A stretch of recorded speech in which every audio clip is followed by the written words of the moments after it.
Have you ever wondered why Malaysia, a country sitting on mountains of natural resources and blessed with palm oil empires, still has citizens struggling to make ends meet? Negara kita kaya, tapi kenapa rakyat rasa susah? Sebelum kita pergi lebih dalam, kalau korang rasa video ini membuka mata korang sedikit, tekan je butang like tu. Dan kalau korang nak lebih banyak konten macam ni yang bincang isu sebenar Malaysia, subscribe channel ni. Senang je, satu klik, tapi ianya banyak tolong kami terus buat konten untuk korang. Assalamualaikum. Malaysia ni sebenarnya negara yang cukup berada kalau kita tengok dari luar. Kita ada minyak, kita ada gas, kita ekspor kelapa sawit paling besar di dunia, kita ada teknologi industri elektronik kita antara yang terkuat di Asia Tenggara. Tapi, bila rakyat duduk makan nasi kat rumah, tengok bil elektrik naik, harga minyak melambung, gaji tak naik-naik, mulalah timbul soalan. Kemana perginya semua kekayaan tu? Ini bukan cerita dongeng. Ini realiti yang kita hadap setiap hari. Jom kita bongkar apa sebenarnya yang jadi. Pertama sekali, kita kena faham satu benda. GDP Malaysia memang tinggi. Pada tahun 2024, ekonomi kita cecah lebih 1.7 triliun. Angka tu besar. Tapi masalahnya, pertumbuhan ekonomi tak semestinya bermakna rakyat biasa rasa manfaatnya. Kenapa? Sebab wealth distribution kita tak seimbang. Cuba korang bayangkan macam ni.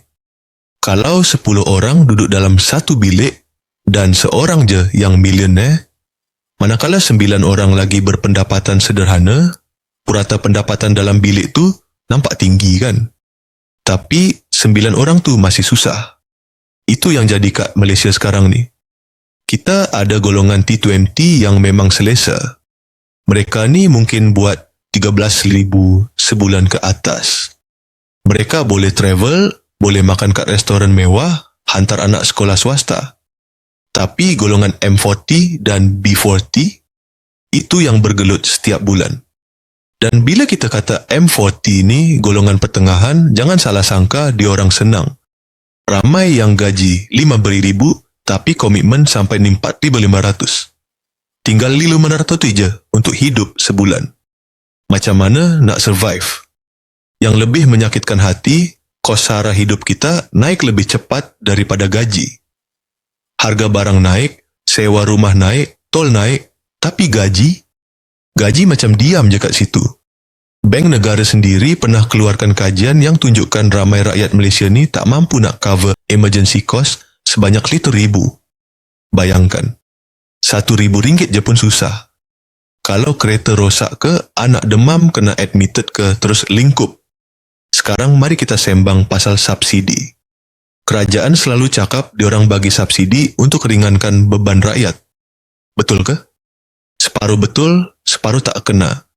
Subsidi petrol misalnya. Kita semua guna RON65 kan? Kerajaan subsidi. Tapi siapa yang paling untung?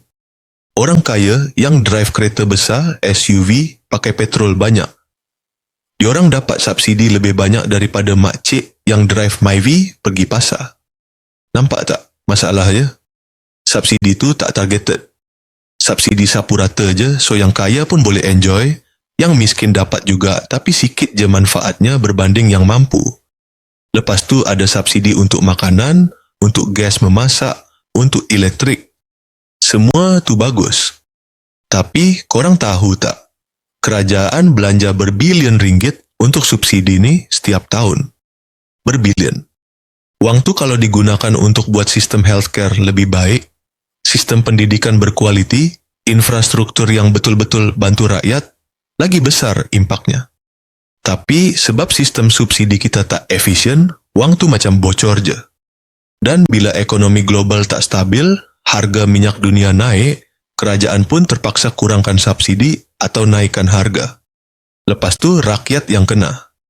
Harga barang naik berantai. Roti naik sebab kos transport naik, sayur naik sebab petrol naik. Semua benda connect. Sekarang jom kita masuk topik yang agak sensitif tapi penting. Salah guna kuasa dan rasuah. Malaysia bukan negara paling rasuah di dunia, Tapi kita pun tak bersih sangat. Dah berapa skandal besar kita dengar? Projek berbilion yang tak siap-siap, duit lesap, syarikat kroni dapat kontrak besar, tapi kerja singkat benget. Bila jadi macam ni, siapa yang rugi? Rakyat.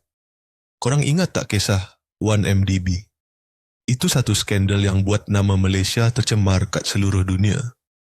Berbilion ringgit lesap. Wang tu sepatutnya boleh bangunkan hospital, sekolah, jalan raya. Tapi ke mana dia pergi? Ke poket segelintir orang aja. Dan bila skandal macam ni terbongkar, bukan setakat duit hilang, kepercayaan pelabur pun jatuh, ekonomi terjejas, rakyat yang tanggung. Lepas tu ada budaya kronisme. Kerajaan bagi projek kat syarikat kawan-kawan, bukan sebab syarikat tu terbaik atau paling qualified, tapi sebab kabel. Projek highway, projek pembangunan, kontrak kerajaan, semua ada unsur ni. Hasil dia, kerja tak berkualiti, projek overprice, rakyat bayar mahal untuk benda yang sepatutnya murah. Sistem tender pun kadang-kadang nampak macam wayang je. Atas kertas nampak transparent, tapi dalam realiti, dah ada orang tertentu yang dah confirm dapat. Persaingan yang sihat tak ada. Monopoli tercipta, harga melambung. Dan siapa yang kena? Kita juga. Tapi tunggu, belum habis lagi. Cukai pun satu hal. GST dulu diperkenalkan untuk tambah pendapatan kerajaan, tapi rakyat rasa beban. Lepas tu tukar jadi SST balik, tapi masalah masih sama. Kenapa? Sebab sistem cukai di kita tak adil. Golongan B40 dan M40 bayar cukai, tapi golongan ultra kaya ada 1001 cara untuk elak cukai secara sah ataupun haram. Shell company, offshore accounts, tax havens, semua ni diorang guna. Hasil dia, beban cukai jatuh lebih banyak kat rakyat biasa yang tak ada cara nak lari. Kita bayar income tax, bayar cukai jalan, bayar SST, bayar segala macam cukai, tapi yang kaya boleh minimize tax diorang. Dan bila kerajaan tak collect enough tax dari golongan yang sepatutnya bayar lebih, diorang terpaksa potong perbelanjaan atau tambah cukai kat tempat lain. Siapa yang rasa? Kita lagi. Lepas tu sistem perbankan dan hutang. Ramai rakyat Malaysia ni hidup dalam hutang.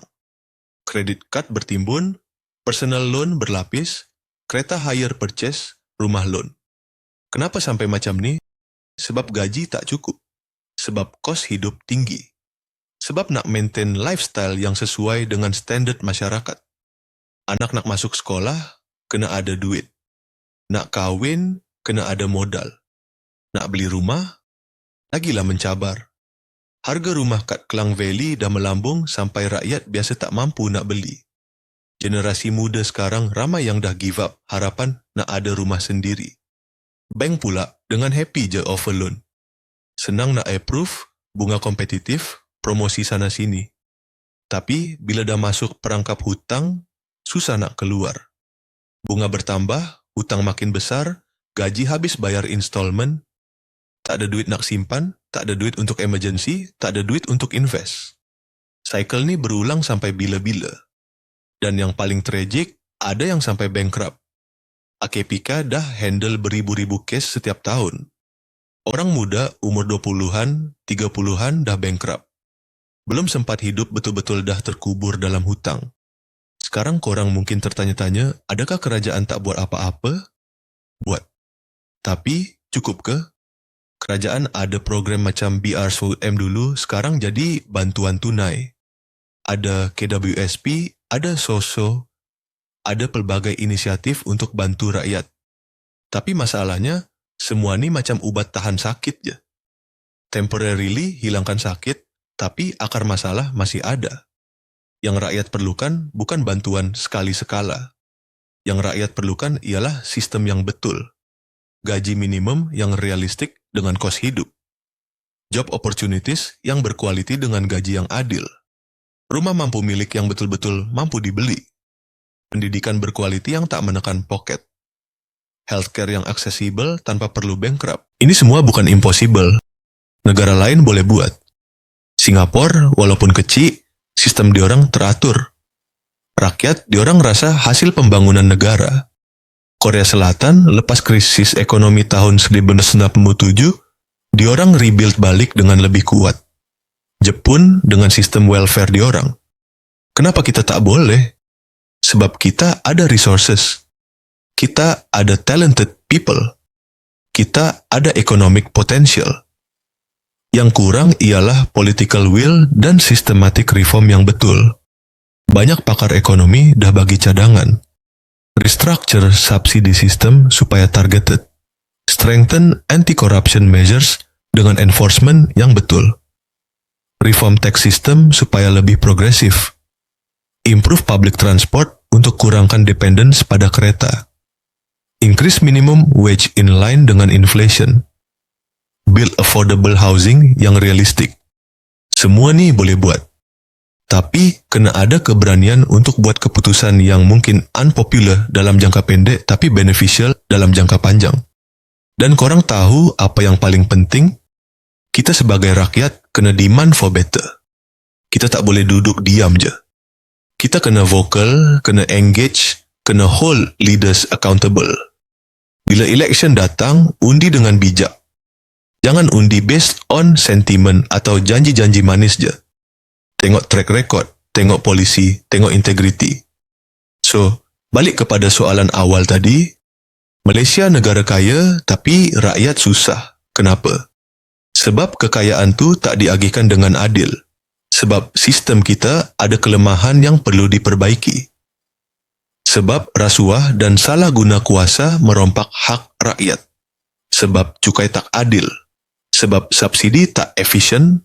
Sebab cost of living naik tapi gaji stagnan.